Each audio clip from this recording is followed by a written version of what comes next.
Hey, hey, hey, happy whatever day it is that you're watching this. If you clicked on this video, it means you're already 10 steps ahead of most of your peers, because a lot of people don't think about saving until they decide they want to buy a house or they know they want to have kids and they're well into their 30s and such. Let's talk about the title of this video. I was not trying to flex or brag. I was purely proud of what I was able to accomplish in the first year and a half out of college. 50,000 should not be everyone's goal. We all have different salaries. We all have different costs of living, but I also wouldn't let yourself off the hook. Like, it is possible to save thousands of dollars the first year you're out of college. There are gonna be two parts to this video. One is how to cut down on your expenditures, and the other one is going to be how to raise your savings. Both of those added together will hopefully allow us millennials to retire, because honestly, who knows? One of my biggest spending categories is clothing, is shopping, is retail. It is fun, it's exciting to browse. Instagram gives you crazy good advertisements that somehow just cut right into your soul. I'm not gonna tell you to cut out all shopping, but if you are gonna shop, make sure it's on sale. The easiest way to do that is with Shoptagr. It is a Chrome extension that you just download on your browser. And then if you see a sweater or a new eyeshadow or a new piece of home decor, don't buy anything on full price. Save it on Shoptagr. You can even save the size and it'll automatically email you when the price drops. There's also a mobile app you can use so that you'll get a push notification whenever the price drops. But this can even help you on those routine things you always buy, such as your favorite mascara or makeup remover wipes or even toilet paper. Like, you can go on Target.com and save those items, and then when they go half off, you can buy them in bulk, because you know you're gonna use them up at some point. Then you can just buy like 50 makeup remover packets at one time instead of buying one for full price every month or so, if that makes sense. So I have been loyal to Shoptagr for 5+ years at this point. I wish I knew the exact dollar amount they've saved me, but I'm sure it is in the thousands at this point. So it's free, it costs nothing to download, it can only benefit you, so I highly recommend doing that. I'll leave the link to Shoptagr in the description so you guys can start saving money ASAP. Second way to cut down on your expenditures is to think of every purchase in terms of number of hours to work. I personally know my hourly salary. If you do not, just divide it out and figure it out, because then it'll help you determine, hey, is that sweater on the rack worth 6 hours of work? And sometimes the answer is yes, in which case, yeah, if it is that valuable to you, buy it. But then you can also think, hey, maybe one sweater is worth it, but are 3 sweaters worth it? Is 3 days of work worth these sweaters? And then you're gonna probably do the math in your head and realize, no, like, it's not gonna bring me that much fulfillment that it's worth working those hours. That little mental accounting will keep you in line from blowing some cash like I have over the past year. Number 3 is to leave your tags on your clothes after you buy them. So if you order online or you shop in store, a lot of us come home, clip the tags off, and throw them in the washing machine.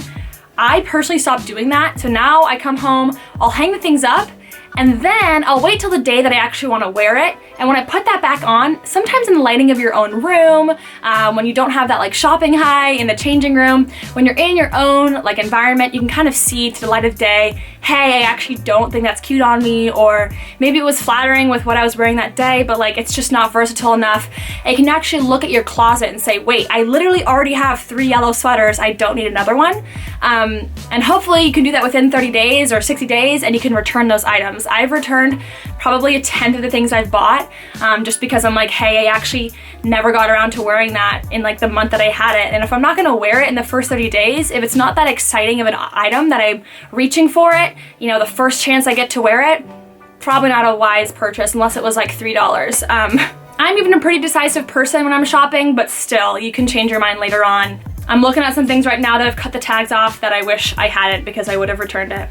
Next up is something that truly sparks joy in my life, and that is splitting my lunches or dinners when I eat at a restaurant in half, and then taking that to go.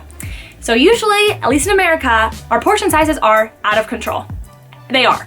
I grew up going to Olive Garden, and trust me, nobody in their right mind should be eating that whole pasta dish in one sitting. So even if it's not Olive Garden, still, look at your plate, kind of mentally divide it in half, and eat half of it. And then the great thing is you'll have pad thai for lunch at work the next day, or you'll have what you had for lunch for dinner. You save time because you don't have to prep lunch, don't have to make dinner, and you save money because then that $20 dinner is now 2 $10 meals, which is so much more manageable and probably will almost fill you up both times. So try it, see if you like it. Before I forget, if you're watching this, comment down below with your favorite cost-saving tip to help everyone out. I'm sure I'm not covering everything. Help your fellow 20-somethings out and share down below, please. Moving on. So I travel a good amount. It's no secret. You see it on my Instagram, @Katherout. In the upcoming months and past year, I have gone to Hawaii, Seattle, LA, New Mexico, Utah. Some of those things are probably more glamorous than others, but the one thing that holds true across all those locations is that I did not spend a single cent on hotel. I of course paid for the airfare, hopefully used points for that, but every single one of those places I either stayed with a family friend, family, friends, friends of friends, capitalize on these people. The best and worst part about being out of college is that your friends are across the country, across even the world.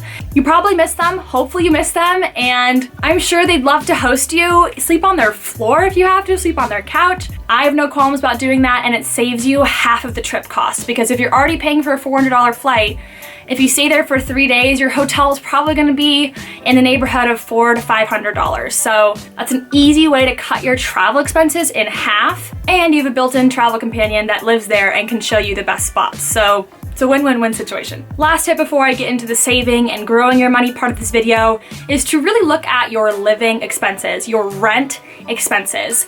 I wanna be very transparent about the fact that I would not have been able to save $50,000 if it were not for the fact that I'm paying extremely low rent because I'm currently living at home with my parents. And I'm doing that with the intention of saving money so that I can afford a better living arrangement. But as soon as I move out, I'm gonna find like as many roommates as possible. Like, you really shouldn't be living in a studio if you're trying to save.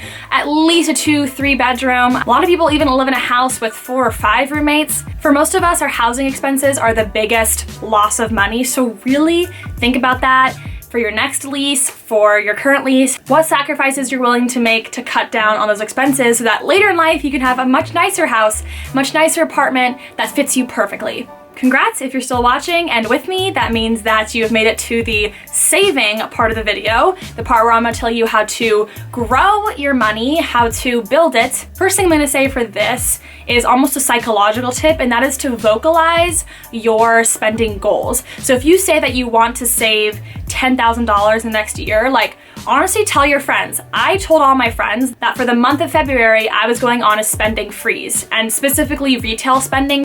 So clothes, makeup, shoes, those items I was not gonna spend a penny on. And because I told all my friends about that and my family about that, whenever I was out shopping with them, I would have felt guilty if I bought something because I would have been a little ashamed that they saw me break my goal. So be pretty vocal about the fact that you wanna grow your money, that you wanna cut down on your spending, and that social pressure will keep you more accountable than you probably could yourself, unless you're just like a self-disciplined god or goddess. But my self-discipline's definitely been hurting since I graduated. Another restaurant tip. Restaurants are so fun, especially when you're trying to make friends. It's just so normal to be like, hey, do you want to get dinner? Do you want to get brunch? Do you want to get boba? Like, what have you? And it's hard to say no and just say, hey, do you want to cook at home? Like, it is sort of a social thing that you're gonna build into your lifestyle. That's what the splitting your meal in half tip was for.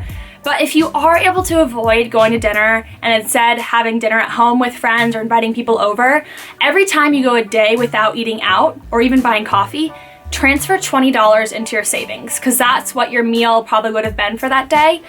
And if you transfer $20 into your savings and you don't eat out for a whole month, that's $600 that you just saved, plus the money that you would have spent on the restaurants themselves. So even if you eat out on the weekends and just don't eat out on the weekdays, that's still $400. So treat yourself when you do a good job and you don't eat out, and be like, hey, you get $20 in your savings. That's for a later really bougie meal when you have a good amount of savings. So the other piece of my $50,000 figure is that it's not all like just money I have in my bank account. Like, most of that I have in index funds. Some of it, and a good chunk of it, is in my 401k retirement fund. I only let myself have $3,000 in my checking account at any time. As soon as I go over that, when I get a paycheck or I get YouTube money, I immediately transfer that into my index funds. If you've never heard of index funds, I think almost $1 trillion in the past few years has flowed into index funds and out of mutual funds and single stocks. So a lot of your friends and a lot of my friends will decide to invest in Amazon, or I just want to invest in Apple, or I picked out these 5 stocks, I think they're going to do really well. You can disagree with me all you want, but the bottom line from Nobel Prize winning economists is that you cannot beat the market. You will definitely beat it maybe 1 year, 2 years, 3 years in a row, maybe 5 years in a row. But the next 5 years, it's gonna even out and you're just gonna have basically just hit the normal inflation level. You won't have actually beat the market and beat those stocks and, earned that much money. So the conservative and strategic way to do this is to put your money into index funds. It's basically every single stock in the stock market, you're putting a little amount in each one. So if any one of those stocks takes a huge dive, it's not a huge deal because you only have like 0.00001% of your investment in that single stock. This is not for like quick turnaround money. This is for long-term, like 10-year growth, which is why I made this video now. It's so important to invest when you're young because the money multiplies. It has this multiplying effect. There's interest, of course. That's why I do index funds, because over 10, 15, 20 years, they will never hurt you. Like, you can look at the graph over the last 100 years. In like 30-year time spans, if you look at index funds, no one's ever like lost money. So I'm not like a fiduciary, like I'm not a financial counselor, like I don't have any credentials, so I'm not giving you guys like official financial advice. This is just my personal lived experience and what I do. I'll actually leave the 2 Vanguard funds that I invest in down below. I'm not telling you guys to invest in those at all. I'm just giving you guys a guidebook of maybe how you could start. The other benefit of index funds is that you're not paying the fees that you do on single stocks. There are crazy fees on single stocks you don't think about, and purely just by erasing those and investing in index funds, you're going to grow your money, as well as not paying for a financial advisor, although I might start doing that soon. So regardless, I feel like I've been talking a million miles a minute. I'm super passionate about index funds. I think it's an amazing invention on Vanguard's part. If you're curious and I didn't do a good enough job of explaining, which I probably didn't, I'll link the podcast below that I listened to that led me to make this decision. So that is the synthesis of how I grow my money. I plop into those index funds and I never look at them. I never look at the growth of them. I only did to see how much I'd actually saved over the past year. And I think I probably made $4,000 off those index funds alone, like literally free money, like $4,000 of free money that I didn't do anything for. So I am a fan, if you couldn't tell. You guys have been demanding this kind of financial video from me for a long time, so I'm happy I could finally deliver. I hope this is what you're expecting. Let me know down below if there's different type of advice that you want from me. I am happy to share the honestly little amount that I know. I'm super new to this, so I don't claim to know everything. But if you want to hear more from me, please subscribe. I'd love to have you grow this channel with me. Thanks so much to every single one of you for watching. I will see you all next time, and Katherout.